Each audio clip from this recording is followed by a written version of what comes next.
Hi everyone, Avin here, your agent guide, brokered out of Keller Williams in Everett, Washington.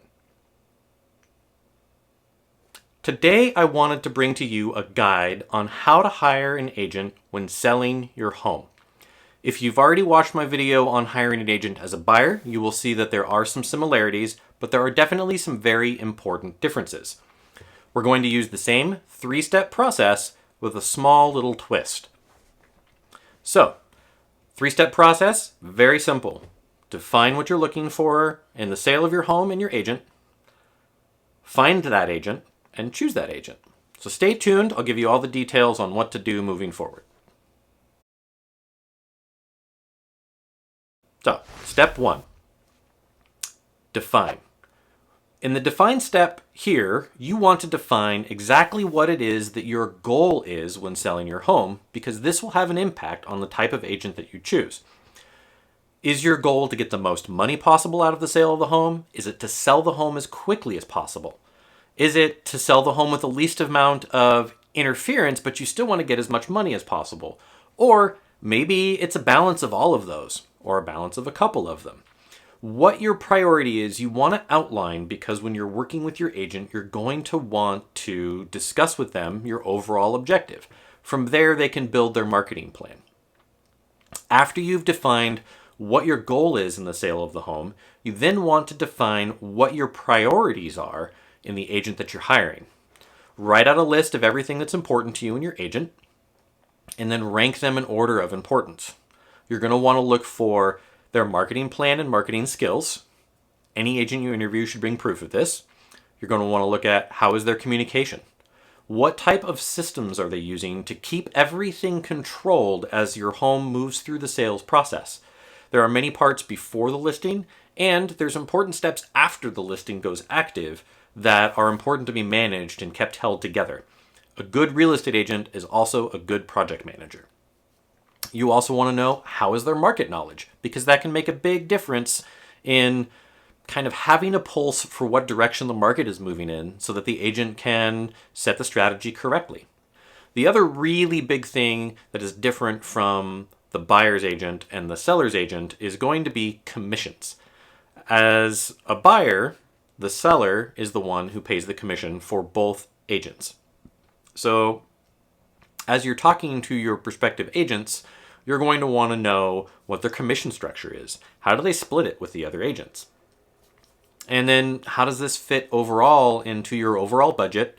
And what are the kind of projected ranges for your net proceeds at the closing of the sale? Another item that you're going to want to look at, and this is kind of an intangible but is very important, is how is their personality and character in line with yours? Is this someone you're going to be comfortable talking to and working with for several months? You want to make sure that this is someone that isn't going to be grating against your personality and you aren't going to get frustrated with as the process moves forward. And then lastly, another sort of intangible but very important, trust. This is usually more of a gut feel, but you still want to be able to rank how you trust each agent that you interview, because they're going to be giving you advice based off of their expertise. You are hiring an expert to help you in the process. And when their advice is a little bit uncomfortable, you're going to want to trust that they're giving you this advice with your best interest in mind.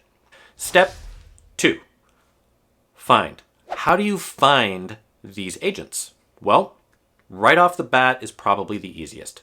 Talk to the people you know that have sold a home recently, or even within the last couple of years. Ask them who their agent was, how their experience was the agent, would they recommend their agent, and if so, get the agent's contact info. Just because your friend or family member had a good experience does not guarantee that it will be good for you, but it does increase the likelihood. Step number 2 is look at the marketing in your area.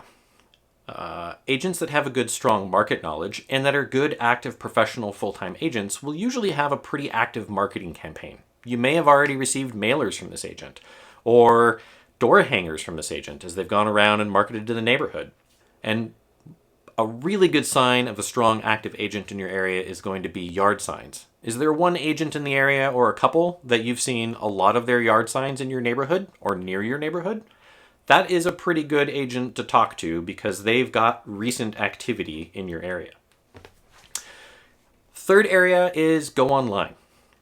This one is a little bit more difficult. You're going to want to screen these agents much more closely, but you'll be able to go through and see their proof of work. Their websites are usually going to have evidence of the work they've already done, past history, and that can give you a pretty good idea. Be careful of reviews, however, though, because reviews of a real estate agent online are reviews of someone that agent has been working with closely for quite a while, and that relationship can kind of skew things in favor of the agent. Still, don't ignore them either. Read through and get a good feel. Okay, so now you've put together your list of agents. Now we move into step 3. Choose. Take your list of agents and schedule your interviews.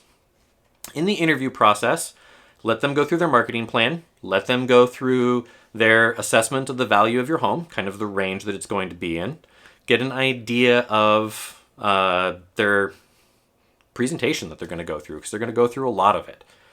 In this process, take down any notes, anything you maybe didn't think of, but then after they've gone through their presentation, go through asking them questions to help you identify how strong are they in your priorities.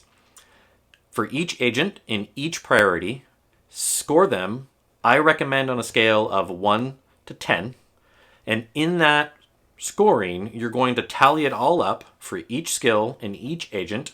And the highest scored agent should be your winner, assuming they pass the gut check. Do you trust them? If that's the case, congratulations, you found your agent. Of course, if this process seems a little bit involved or complicated, you can also reach out to me with any questions you might have, or to take advantage of my agent placing service. If you're not here in the Puget Sound region, specifically Snohomish County, Washington, I still offer a service for agent placement to help you find a talented, skilled, and professional real estate agent in your area to ensure that you have a great and successful transaction. And if you are in Snohomish County, Washington, I would hope that I am one of the agents on your interview list. Lastly, I just want to say thank you for watching this video all the way through. It means a great deal to me. If you could like and subscribe, it would also mean a great deal. Of course, if this had value, I would appreciate sharing it with anyone else. And again, I say thank you and have a great day.